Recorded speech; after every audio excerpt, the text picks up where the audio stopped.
There is a question, is the attitude of Islam to history. And in fact, what we find, the basic attitude is that all history is in fact an Islamic history. That means that all the major figures of history basically are Muslims.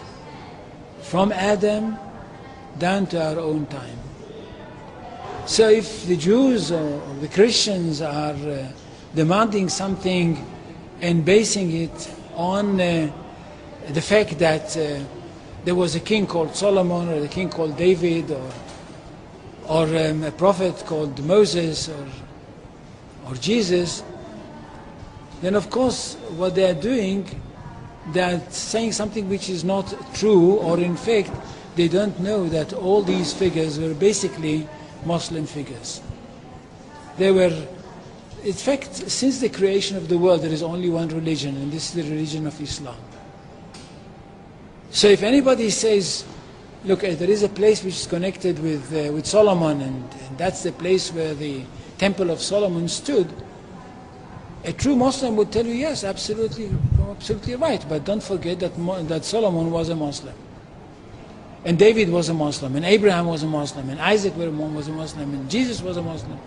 And this is what I mean by the Islamization of history.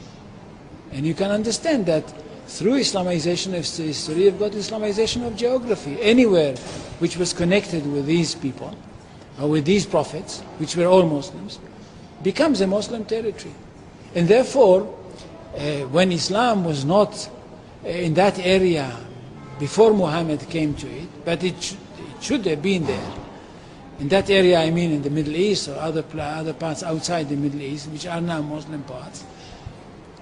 Any place like this had to be freed, not to be conquered, had to be liberated.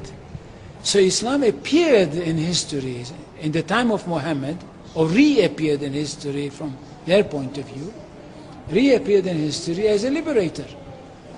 And therefore there is no Islamic occupation. If somebody occupied anything, it would be always somebody else, not the Muslims. So there is no Islamic occupation, there is only Islamic liberation. So there is no Islamic occupation, there is only Islamic liberation.